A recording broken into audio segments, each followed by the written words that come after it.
دكتور صابر عبد الرزاق عمر تكر magacayga la yiraahdaa waxaan wax ku soo bartay maadadan wadanka Philippines Asiadaas koonfureed ah khaasatan magaalada Cebu caasimada labaad ka bacdina aan u wareegay caasimada wadanka Manila waxaan ku maqnaa muddo dheer oo waxbarashadii asaasiga ahayd markaan dhameystay oo ilaa halkan Soomaaliya iyo Kenya baan ku qaatay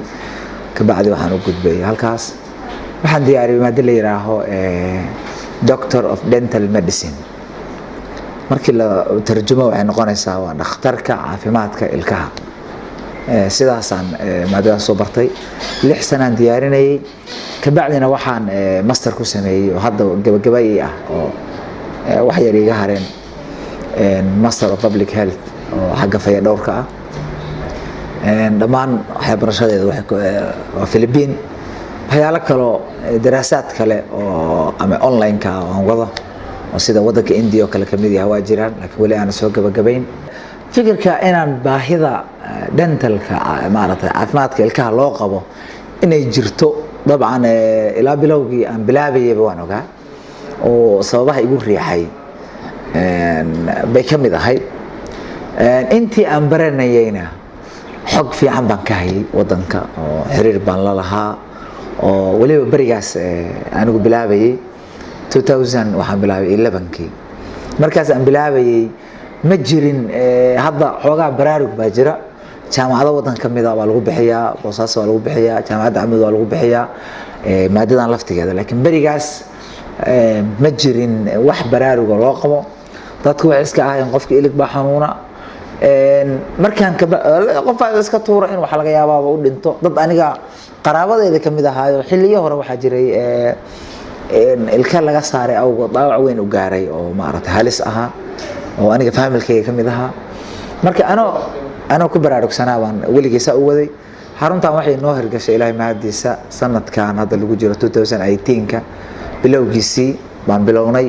qaban qaabadeeda iyo barnaamijkeeda bishii labaad 12keedii bay noo hirgashay albaabada ka rogno ilaa intaasna kollay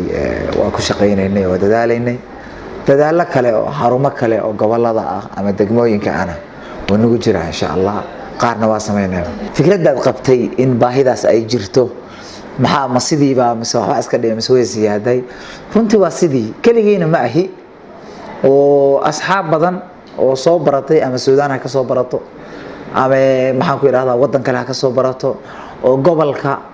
iyo wadankaba jooga jira aan wada xiriir wada raagsan leenahay wada shaqeyno markaasna ka tashano sidii baahidaas dadka loo fahansin lahaa halka caqabado jirta waxa waaye dadkeeni waan wali ku baraarugsanayn laakiin baahida way jirtaa oo khaasatan maadadan waa maado maaragtay technical ah oo wax gacan laga qabanayo la xiriirta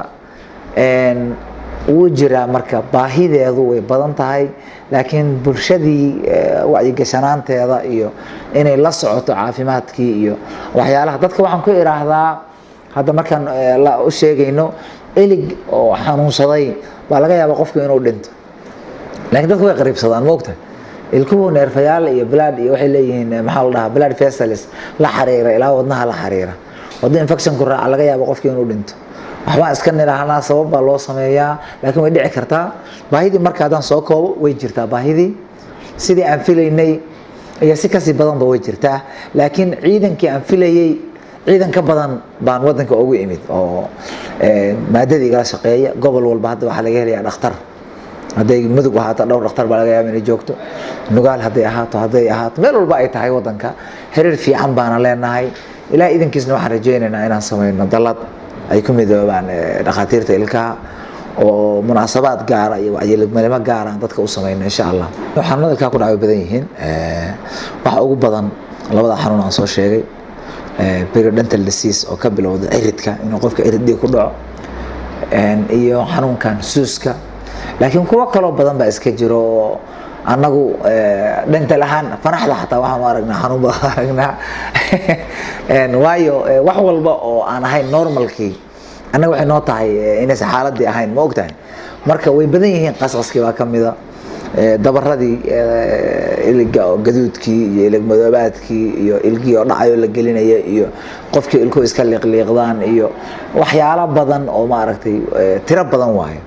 ilkii soo kala hormara ama labadii qal oo midna ilkii u dheeraada midna hoos mara qaniinyadii qofka waa calaliskii halaabo oo goosiya ay toos isu qaniinay way fara badan yihiin waxa la saxo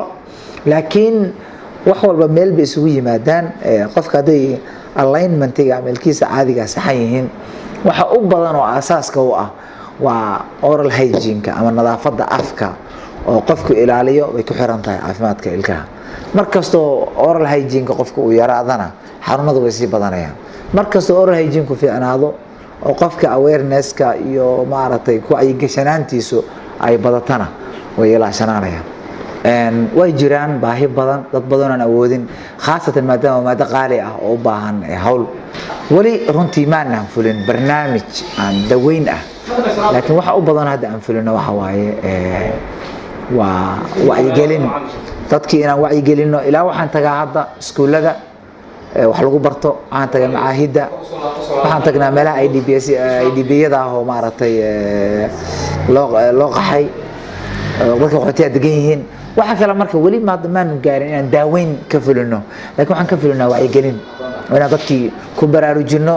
insha Allah waana soo wadnaayo waan rajaynayaa haddaan dalladaas hadda qorshe waxaan nagu jiray inaan dallad samayno dadka kaashano inaan barnaamijkaas la fuliyo oo khaasatan caruurta xanuunkan ilkaha ku dhaca wuxuu qofka ku koraa markuu qofka hurdo oo afkiisii ay ku yartahay candhuufta iyo xalii qoyqoynaya qoyaanka iyo wuxuu cabayay markaasay kortaa markastoo aan seexanayno inaan cadaysano markastoo maaragtay aan soo kacano inaan cadaysano kow qodobka labaad ugu yaraan 6 bilood qofku inuu mar u tago dhakhtarka ilkaha hadduu xataa meelna xanuun waxba dareemeyn oo check up soo sameeyo oo dhaho laga fiiriyo waxa laga yaabaa suusiir aad arkay inuu saaran yahay oo inta saas loo qaado la dabooli karay in hadhow inta iska dhaafto aad ogeyn iligi in la saaro oo koos gareeyo marka arrimahaas ugu muhiimsan iyo waxyaalaha aan cunayno khaasatan waxyaalaha sensitive-ka oo u baahan in la iska ilaaliyo waxyaalaha macaanaadka dadka waagi hore waxa la oran jiray dhaqaatiirta oran jireen ilmaha waxa lagu oran jiray iyo dumarka iyo chocolate jooji sonkorta badan iska yaree xagga samee waxa la ogaaday marka inaysan suura galeyn oo cidna ka yeeleen marka hadda waxaan ugu bedelno niraahna waad cuni kartaan laakiin marka cuntaan ka cadaysado marka intaasaan runtii ku soo koobi lahaa assalaamu calaykum magacaygu waa Cana Maxamed waxaan ahaa bukaan imaaday meeshaan ilkaha ay xanuunayay muddo hadda isbuuca waan kusoo laalaabanayay hadda xididkaa laga dilay alxamdulilah hadda waa caafimaad qabaa maanta hawshii igu dambeysay